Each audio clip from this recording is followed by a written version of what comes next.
Hi ಎಲ್ಲರೂ ಹೇಗಿದ್ದೀರಾ? ನಾನು ಕೂಡ ತುಂಬ ಚೆನ್ನಾಗಿದ್ದೀನಿ. ನೀವು ಕೂಡ ತುಂಬ ಚೆನ್ನಾಗಿದ್ದೀರಾ ಅಂತ ಅಂದ್ಕೊಳ್ತಾ ಇದ್ದೀನಿ. ನಾನಿವತ್ತು ನೋಡ್ತಾ ಇರ್ಬೋದು ನೀವು ರಾಗಿ ಮುದ್ದೆ ಇಟ್ಟಿದ್ದನ್ನು.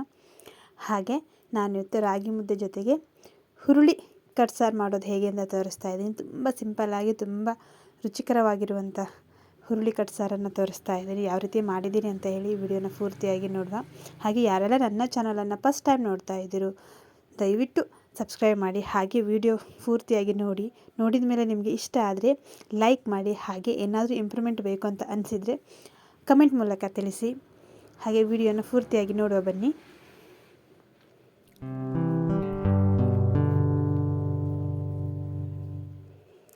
ನೀವು ನೋಡ್ತಾ ಇರ್ಬೋದು, ಇಲ್ಲಿ ನಾನು ಹುರುಳಿಕಾಳನ್ನು ನೈಟೇ ನೆನೆ ಹಾಕಿಟ್ಟಿದ್ದೆ. ಸ್ವಲ್ಪ ವಾಶ್ ಮಾಡಿಬಿಟ್ಟು ನೆನೆ ಹಾಕಿದ್ದೆ. ಹಾಗಾಗಿ ನಾನೀಗ ಅದರ ನೀರನ್ನು ಚೆಲ್ಲಲಿಕ್ಕೆ ಹೋಗೋದಿಲ್ಲ. ಆ ನೀರಿನ ಜೊತೆಗೆ ನಾನಿಲ್ಲಿ ಕುಕ್ಕರಿಗೆ ಹಾಕಿ ವಿಸಿಲ್ ಹೊಡಿಸ್ಕೊತೀನಿ. ನೋಡ್ತಾ ಇರ್ಬೋದು ಎಷ್ಟು ಚೆನ್ನಾಗಿ ನೆಂದಿದೆ ಅಂತ ಹೇಳಿ. ನೋಡ್ತಾ ಇದ್ದೀರಲ್ಲ, ಈಗ ಕುಕ್ಕರಿಗೆ ನೀರಿನ ಜೊತೆಗೆ ಕುಕ್ಕರಿಗೆ ಹಾಕೊಳ್ಳುವ.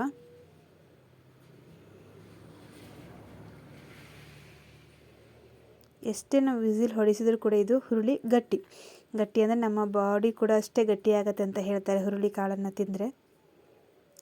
ಹಾಗೆ ಸ್ವಲ್ಪ ಉಪ್ಪನ್ನು ಸೇರಿಸ್ಕೊಂಡು ನಾವಿಲ್ಲಿ ವಿಸಿಲ್ ಹಾಕೊಳ್ಳುವ.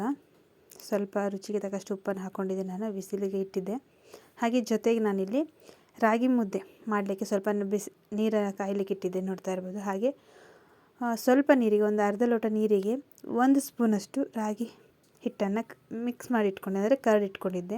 ಈ ನೀರು ಕುದ್ದ ಮೇಲೆ ಕರಡಿಟ್ಕೊಂಡಿದ್ದೆಲ್ಲ ರಾಗಿ ಹಿಟ್ಟನ್ನು ಹಾಕ್ಕೊಂಡು ಅದನ್ನು ಹಾಕಿ ಮಿಕ್ಸ್ ಮಾಡಿದರೆ ಆಯಿತು ಒಂದು ಸರಿ. ನೋಡ್ತಾ ಇರ್ಬೋದು, ಇಲ್ಲಿ ನಾನೀಗ ರಾಗಿ ಹಿಟ್ಟನ್ನು 1 ಸ್ಪೂನ್ ಹಾಕಿರುವ ರಾಗಿ ಹಿಟ್ಟನ್ನು ಕರಡ್ತಾ ಇದ್ದೇನೆ ನೋಡಿ. ಈಗ ನಾನು ಇಲ್ಲಿ ಯಾವುದೇ ರೀತಿ ಕೋಲನ್ನು ಬಳಸ್ತಾ ಇಲ್ಲ, ಈ ಥರದೊಂದು ಗಟ್ಟಿಯಾದ ಹುಟ್ಟನ್ನು ಇಟ್ಕೊಂಡಿದ್ದೀನಿ.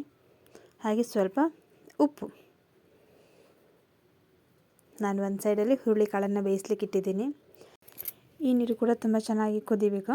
ಕುದಿ ಬಂದಮೇಲೆ ನಾವು ರಾಗಿ ಹಿಟ್ಟನ್ನು ಹಾಕೊಳ್ಳುವ. ಹಾಗೆ ಹುರುಳಿಯನ್ನು ನಾನು ಹೇಳಿದಾಗೆ 7-8 ವಿಸಿಲನ್ನು ಹೊಡಿಸ್ಕೊಳ್ತೀನಿ. ಅದು ಎಷ್ಟೇ ಕುಕ್ಕರಲ್ಲಿ ವಿಸಿಲ್ ಹೊಡಿಸಿದರೂ ಕೂಡ ಕೈಯಲ್ಲಿ ಮುಟ್ಟಿ ನೋಡಿದರೆ ಗಟ್ಟಿ ಅಂತಲೇ ಅನಿಸುತ್ತೆ. ಆದರೂ ಕೂಡ ನಾನು ಅಷ್ಟು ಹೊಡಿಸ್ಕೊಳ್ತೀನಿ. ಹಾಗೆ ಇಲ್ಲಿ ನೀರು ಕೊದ್ದಿದೆ, ನಾನಿಲ್ಲಿ ರಾಗಿ ಹಿಟ್ಟನ್ನು ಹಾಕ್ಕೊಳ್ತಾ ಇದ್ದೀನಿ. ನಾನು ತುಂಬ ಈಸಿಯಲ್ಲೇ ಮಾಡ್ಕೊಳ್ತೀನಿ. ನೋಡ್ತಾ ಇರ್ಬೋದು ನೀವು ಇಲ್ಲಿ. ನಾನು ಅಂದಾಜು ಒಂದು ಸ್ವಲ್ಪ ನೀರು ಹಾಕ್ಕೊಂಡಿದ್ದೆ. ನಿಮ್ಗೆ ಅಂದಾಜು ಬೇಕಂದರೆ ನೆಕ್ಸ್ಟ್ ವಿಡಿಯೋದಲ್ಲಿ ನಾನು ಹೇಳ್ತೇನೆ. ತುಂಬ ಅಂದರೆ ಅಷ್ಟು ಸಾಫ್ಟಾಗಿ ಬರುತ್ತೆ, ಅಷ್ಟು ಚೆನ್ನಾಗಿ ಬರುತ್ತೆ ರಾಗಿ ಮುದ್ದೆ. ನೋಡಿ, ಇಲ್ಲಿ ಚೆನ್ನಾಗಿ ಕುದಿ ಬರ್ತಾ ಇದೆ. ಎಲ್ಲರೂ ಅಂದ್ಕೊಳ್ಬೋದು ಈ ಥರ ಕೈ ಆಡಿಸ್ತಾ ಇಲ್ಲ, ಮುದ್ದೆ ಆಗ್ಬೋದಾ ಹೇಳಿ, ಗಂಟು ಆಗ್ಬೋದಾ ಹೇಳಿ. ನಿಜವಾಗ್ಲೂ ಇಲ್ಲ, ಚೆನ್ನಾಗಿ ಬರುತ್ತೆ, ಅಷ್ಟು ಸಾಫ್ಟಾಗಿ ಬರುತ್ತೆ ನೋಡಿ.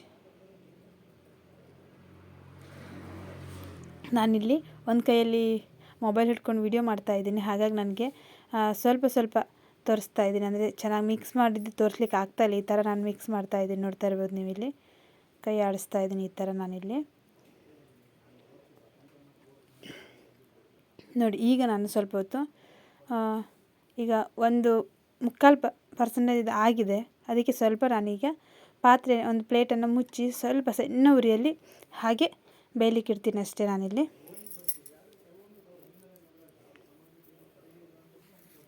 ತುಂಬ ಚೆನ್ನಾಗಿ, ಅಂದರೆ ತುಂಬ ಚೆನ್ನಾಗಿ ಬರುತ್ತೆ. ತುಂಬ ಈಸಿ, ಬೇಗ ಆಗಿಬಿಡತ್ತೆ, ಇದು ತೊಂದರೆ ಇಲ್ಲ.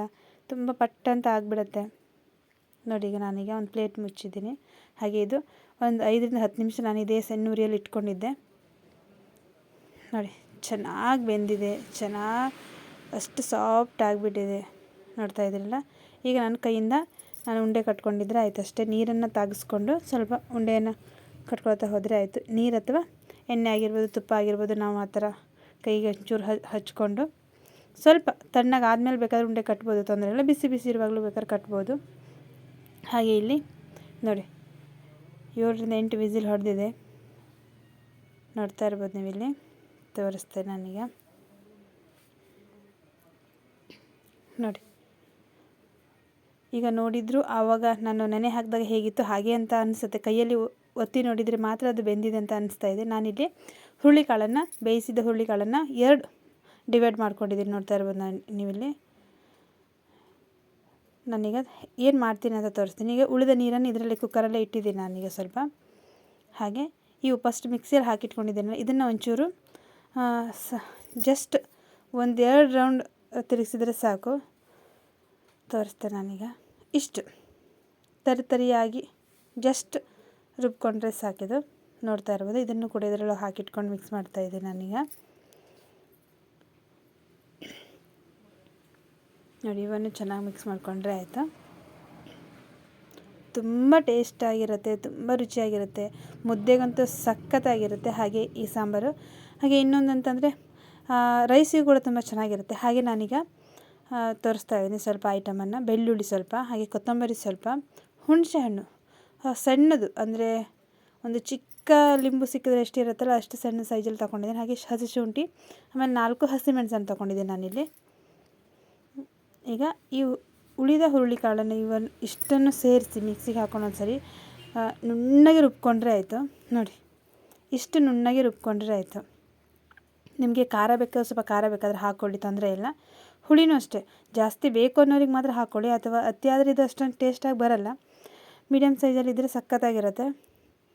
ನೋಡಿ, ನಾನು ರುಬ್ಬಿದ ಮಸಾಲವನ್ನು ಎಲ್ಲವನ್ನು ಹಾಕ್ಕೊಂಡಿಲ್ಲಿ ಮಿಕ್ಸ್ ಮಾಡ್ತಾಯಿದ್ದೀನಿ.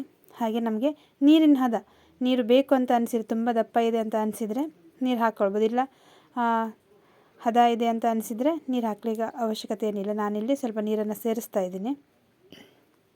ನೋಡ್ತಾ ಇರ್ಬೋದು ನೀವಿಲ್ಲಿ. ನಾನಿಲ್ಲಿ ಟೊಮೆಟೊ ಅಥವಾ ಈರುಳ್ಳಿ ಏನೂ ಕೂಡ ಫ್ರೈ ಮಾಡಿ ಎಲ್ಲ ಹಾಕ್ತಾಯಿಲ್ಲ. ಇವಿಷ್ಟನ್ನೇ ಹಾಕಿ ನಾನಿಲ್ಲಿ ರುಚಿಗೆ ತಕ್ಕಷ್ಟು ಉಪ್ಪನ್ನು ಕೂಡ ಸೇರಿಸಿ ಕುದಿಸ್ಕೊಂಡ್ರೆ ಆಯ್ತಿದ್ದು. ಈಗ ಕೊದ್ದಿದ್ದಕ್ಕೆ ಜಸ್ಟ್ ಒಗ್ಗರಣೆ ಹಾಕಿದರೆ ಆಯಿತು.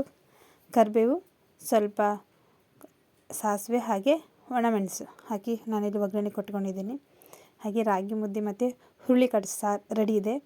ತುಂಬ ಟೇಸ್ಟಿಯಾಗಿರುತ್ತೆ. ಒಮ್ಮೆ ಕೂಡ ನೀವು ಟ್ರೈ ಮಾಡಿ. ವಿಡಿಯೋ ಇಷ್ಟ ಆದರೆ ಲೈಕ್ ಮಾಡಿ.